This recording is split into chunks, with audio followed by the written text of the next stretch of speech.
a reverse gangbang with the 5 girls of my choosing. That is the one thing on my bucket list. Hi, this is Seth Gamble, and these are questions with me. Are you ready? First thing I do when I wake up in the morning is I keep my eyes closed and I think of all the little things I can be grateful for to get my day started, because, not every moment of the day do we think positive thoughts. So I try to start my day with redirecting my brain to make sure that I'm positive.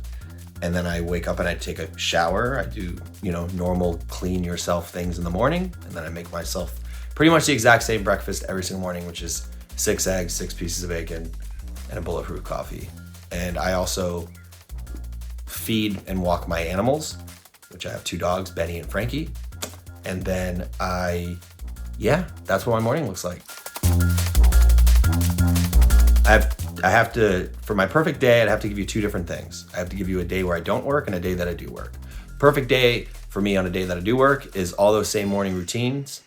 And then what I would do from there is I would get a workout in, and I would get a nice day at work with, which especially on adult time sets, I get to work with people I love. So going to a nice day at work, and then going home, making a nice dinner, and then getting a good night's sleep, maybe catching a nice show before I go to bed. That's a perfect day on a work day.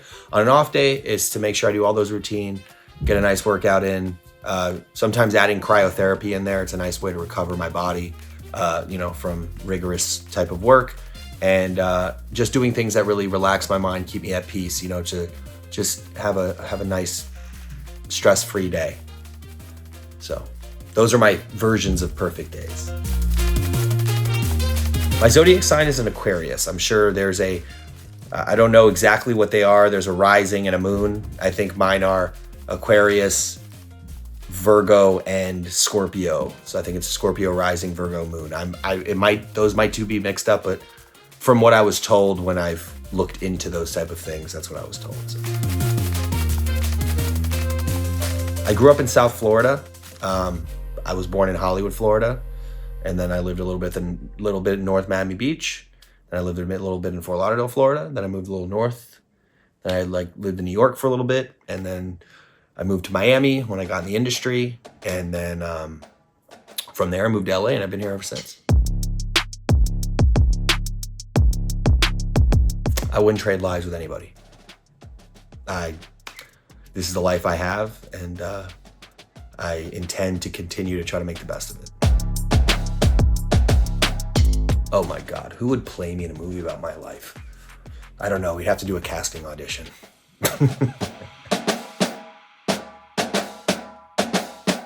What is my most recent Google search? Oh, I can't tell you because I'm recording this on my phone. But I'm guessing something about cameras. I've had a very massive obsession lately about cameras and the way that they operate and different type of tools and lenses. I look up cameras and lenses a lot. It's something I'm really interested in these days. If I could travel anywhere in the world, where would I go?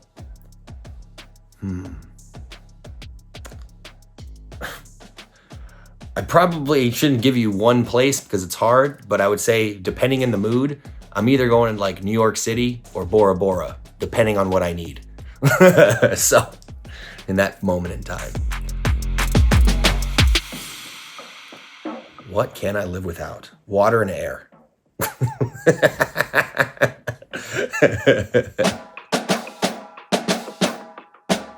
Probably that I care more than most people would think I do, just in general, not about dumb things, but I care a lot about people.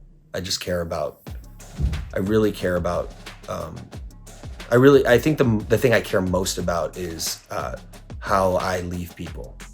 I really care about how I make people feel, and that I really think is the point of life, right?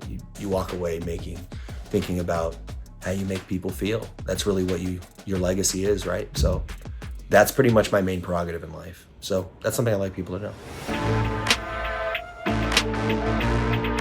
I got into porn. I'll skip the mumbo jumbo of the previous area of how I got in, but I will say when I got in, I was already currently working at a gym, and I was a male stripper. and I was doing bachelorette parties and stuff like that. And I happened to get offered an interview with Bang Bros, which was a website that still exists. And they wanted me to audition for a website that had to do with a stripper. At the time, I was 18 years old. I'm 36 now. I've been in the business for 18 years. At that time, they were like, wow, you got a good physique. You're a little thinner than the suit and you look very, very, very young. So I ended up doing a MILF scene, which got very popular. And I ended up working for that company for about 2 years before I came to LA. So that's the short end of how I got in the industry I am in today.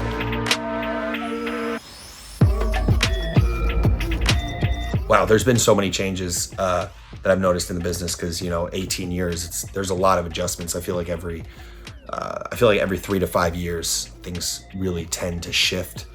I would just say the biggest shift from when I got into now is a few things. I guess one is that the ability that talent have to build their brand.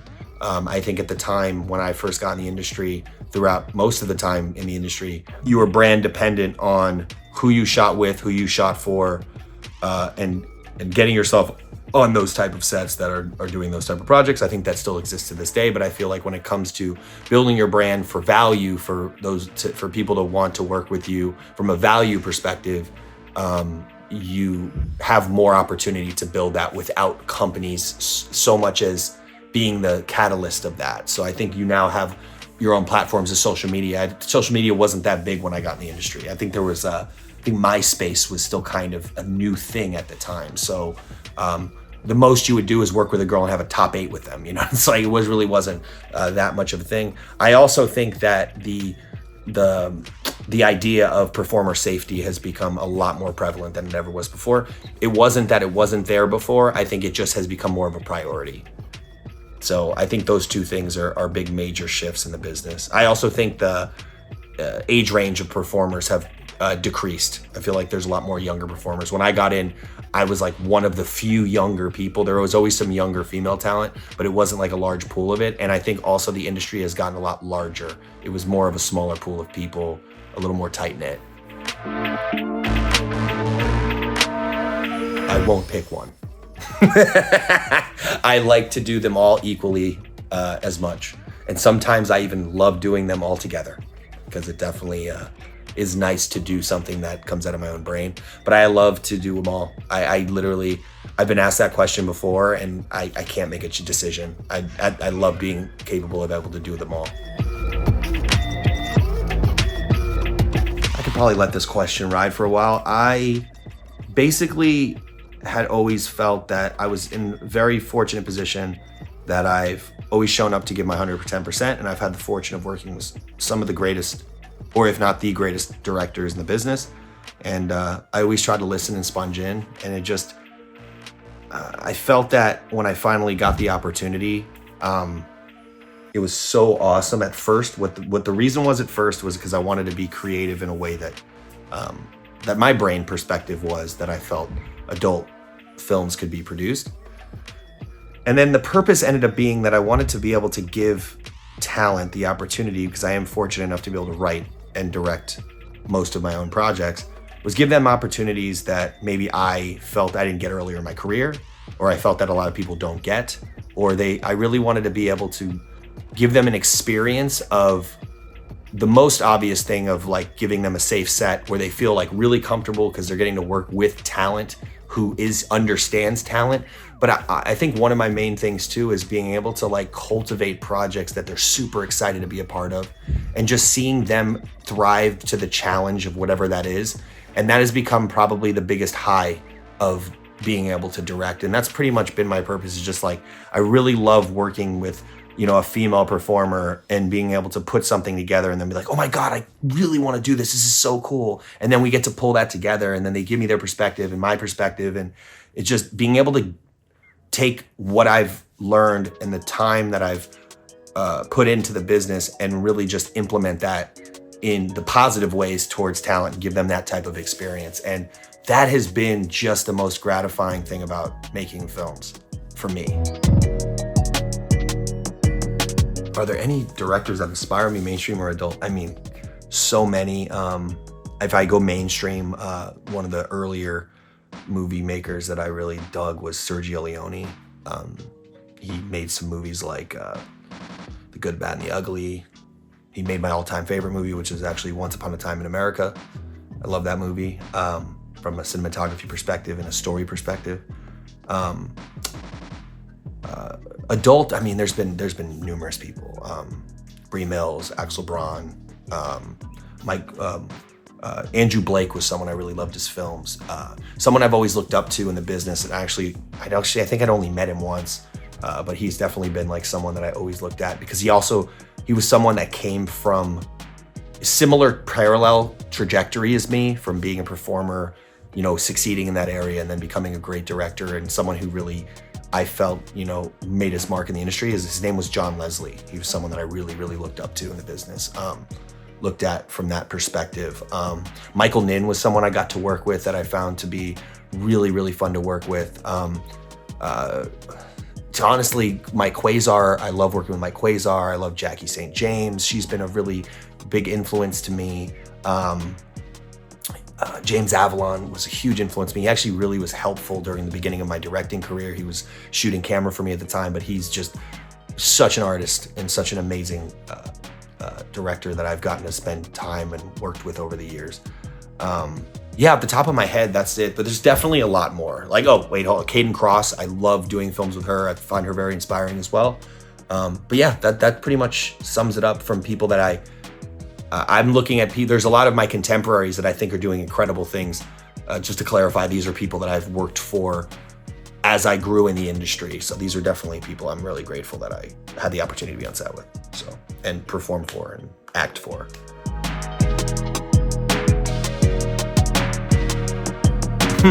I starred in Deadpool XXX, that is true. I parried a lot, so Deadpool is just one. You know, I can actually dig into this a little bit. I definitely starred as Deadpool. I played Travolta from Grease, Saturday Night Fever. I was Justin Bieber. I was Harry Potter, also known as Harry Twatter. You can actually check that on Devil's Films, which is actually on Adult Time. Actually, a bunch of these are probably on Adult Time. One of the biggest parodies I ever got to do was Luke Skywalker. For Star Wars XXX. That was really an amazing experience. I was Captain Boomerang in Suicide Squad. There was a time period where there was a lot of different parodies happening, and I happened to be in that boom period. I was also Iron Man. But I will say a movie I would love to kind of dig into, and this has kind of been a dream of mine for a while, is I would love to do a movie with me and two other performers. I could say one of them is Tommy Pistol. Another one is Xander Corvus, but that might be a little tougher to accomplish. But I want to do Heat. I want to do Heat with those three guys in the movie, and then, you know, line that up with a bunch of girls. I just think doing that kind of movie would be something that I would be really, really stoked about. So, and honestly, either the Pacino and De Niro character, I don't care. Like, I could mix both of them. I think the De Niro one would set me better off, but either one. You know what I mean? And one of us three play the Val Kilmer role. I mean, I think that's a movie that I would love to like try to accomplish. A reverse gangbang with the 5 girls of my choosing. That is the one thing on my bucket list.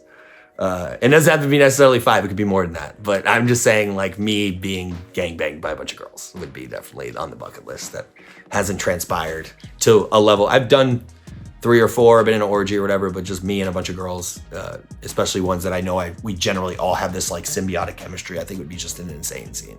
So it's something I would definitely love to do at some point. Holy crap, what is the most rewarding part of my career? That's such a loaded question. I've just had so many great opportunities. I mean, all the different acting roles I've gotten to do, all the amazing performers. I mean, just getting to connect with, there's been such an amount of women that I've gotten to connect with, chemistry-wise, sexually.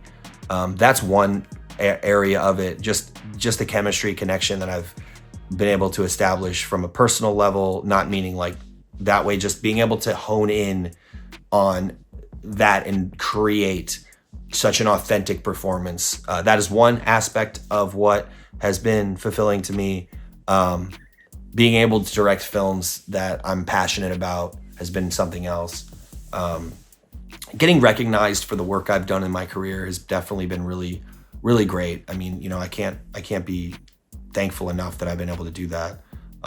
Being able to start my career and not be sober, being not in sobriety, and then getting sober, and then realizing that I'm still fit and still able to do this business because that had nothing to do with why I was in that headspace, and still being able to thrive in the business in a mentally healthy way is definitely something that I'm very proud of.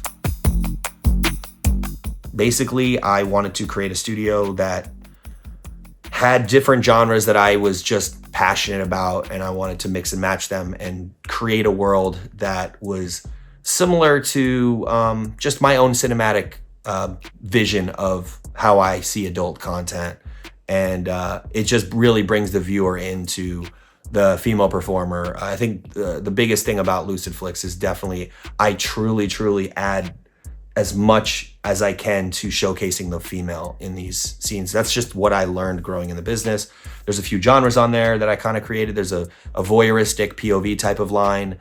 There's a cinema core line, which is something I kind of stumbled onto when I made at Wicked, which is pretty much just like a very stylized front end visual story that turns into a more intense sex scene that is shot from a gonzo style of shooting. I wanted to be able to really like hone in on a visual with that hard chemistry. I feel like some of the best sex scenes from my perspective are based in gonzo, and I wanted to do that with more of an aesthetic. And also I do featurettes that are based on things that I find interesting, trying to find themes that kind of stick together. And it's just a little world of cinematic beauty, and I also get to collaborate with a lot of people I think are talented that I can collaborate with to make great films. And I'm just trying to build a brand that, you know, especially that, you know, the main prerogative every time is the girl just feels like, oh my God, I feel so beautiful and I feel so great, and the makeup and the hair and just, you know, getting to perform in scenes that they're really excited to perform in, and just giving them kind of a real big cinematic experience just from my perspective. I don't know, I guess we're gonna have to wait and find out. I kind of just play things day by day. I learned that a few years ago, you know. I try to plan, and what do they say? You make plans and the guy upstairs laughs. I mean, whatever the universe laughs, right? Like we can play it that way. Whatever or nothing you may believe in, but I just feel like just trying to be the best version of myself every single day, and things will come up, and how do we handle those things? But obviously continue to elevate myself and grow as a human being. That's how I see myself. And hopefully in a place where life is stable and I bring happiness to those around me, and I'm pretty happy. Well, now that you mention it, I happen to be on this really cool feature called Birth, directed by Bree Mills, starring myself, Casey Calvert, Lena Lovings, Tommy Pistol, Cody Steele, and Robbie Echo are in it as well. And this will be coming out in the very near future. And next month, I directed a Pure Taboo called Home Sweet Home, starring Liz Jordan, Reagan Fox, and Tyler Cruz. And I'm very excited for the Adult Time members to check it out. I think it's a very fun, cool, disturbing story that Pure Taboo members will love. And there'll be a lot more, as I am one of the Adult Time ambassadors. And I'm excited to keep telling you guys what we're doing. And you can check me out on my social medias to see the rest. Bye, guys. Thanks for hearing Interview with Seth Gamble. I just talked about myself in third person. That was weird, but hey, check it out.